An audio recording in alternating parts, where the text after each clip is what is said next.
When it comes to taking care of your lawn, fall presents one of the best opportunities throughout the year. First, the fall fertilizer application is the most important feeding you can give your lawn to help it withstand winter and prepare it for next spring. Fall is also the best time to get rid of those pesky weeds as they begin to lose their chokehold on your lawn.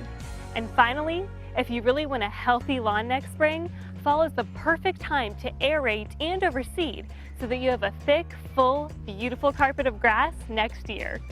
Today we'll show you the 4 basics of fall lawn care: fertilization, weed control, aeration, and overseeding. So let's get started. The first thing to keep in mind is fall lawn care is different in different parts of the country. The best thing to do is talk with your local independent home improvement retailer about fall lawn care in your part of the country. They can recommend what's best for either cool season turf grasses, like we have here, or warm season varieties, such as zoysia, Bermuda grass, and St. Augustine, which go dormant in fall and may not need as much care. This segment is geared more toward cool season turf grasses, such as fescue, bluegrass, ryegrass, and bentgrass. What we'll discuss today will be beneficial for these types of turf grasses in the September-October timeframe. Many homeowners think that just because they fertilized in spring and summer, that they don't need to when the growing season begins to wind down in the fall. The fall fertilizer application is the most important application of the year because it supplies food reserves that store up in the roots of the plant during the winter. This will help your lawn green up more rapidly next spring. It's not about growth above the ground. It's about the roots. If you're timing your fall application to coincide with a core aeration and overseeding in early fall, like we're doing, choose a fertilizer starter that will help the seeds germinate properly. If you're waiting until late fall to apply a winterizer formula like this one, wait until late October or even early November and apply according to the manufacturer's instructions. One of the next best things you can do for your lawn in the fall is to knock back common ground perennial broadleaf weeds like dandelions, clover, and even tougher weeds such as ground ivy. In autumn is when these weeds start rapidly pulling nutrients from their leaves into their roots to store for winter. Topical systemic herbicides like the ones you see here are more easily drawn into the roots of these weeds this time of year, which helps provide the knockout punch that may not be as effective during the spring and summer season, when these weeds were actively spreading throughout the lawn. Always follow the manufacturer's instructions carefully, and be sure to wear proper protection, such as these gloves and safety goggles.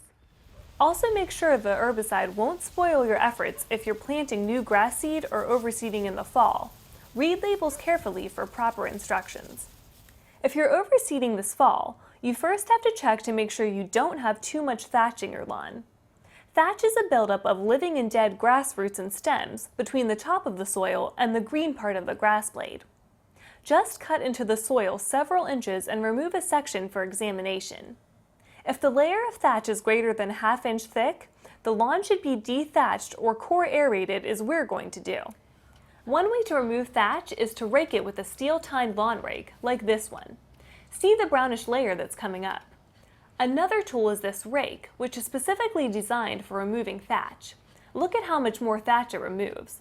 What you'll soon discover is that dethatching is hard work. That's why we're going to aerate our lawn using this core aerator that we rented for the day from our local independent home improvement retailer. To learn more about the benefits of core aeration, please see our list of frequently asked questions for this video. Core aeration is the process of pulling out plugs of grass and soil that are approximately ½ inch wide and 3 inches long, similar to the size of your pinky finger.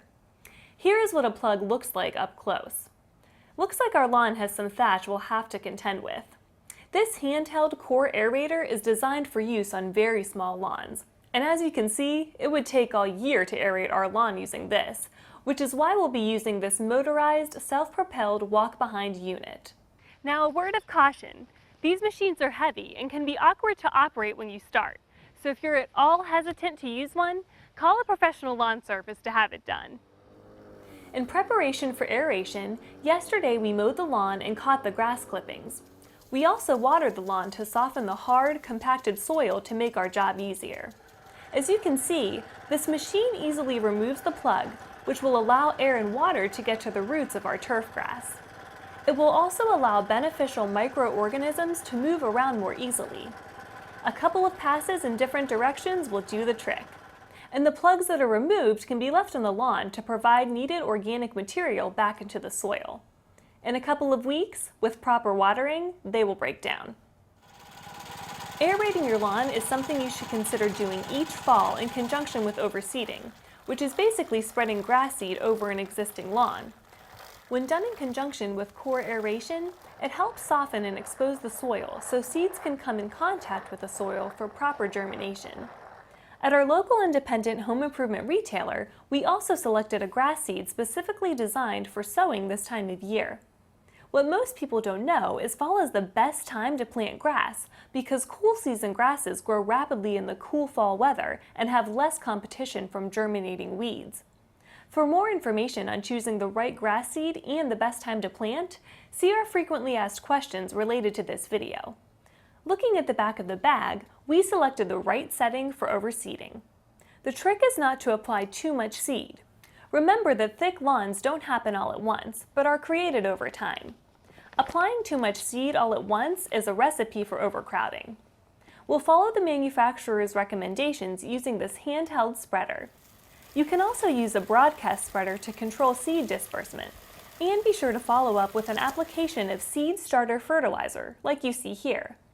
As you learned in our video, Seeding a Bare Spot, grass seed needs moisture to germinate. Keep the soil moist by lightly watering the lawn 2 to 3 times a day while seedlings are germinating and starting to grow. If you need some guidance on selecting the right sprinkler, see our video, Lawn Watering Basics. And there you have it. While you won't get to see the fruits of your labor pay off until next spring, you'll certainly be glad you took the time this fall to take the proper steps toward a healthy and beautiful lawn. If you have questions about this or any other home improvement project, please be sure to read our list of frequently asked questions for this video. And be sure to print out our project instructions, which includes a tools and materials checklist, before visiting your local independent home improvement retailer. That's where you'll find all the products and helpful advice you need to complete your project. If you're unsure where to find your local store, check our store locator. Good luck with your project, and thanks for watching.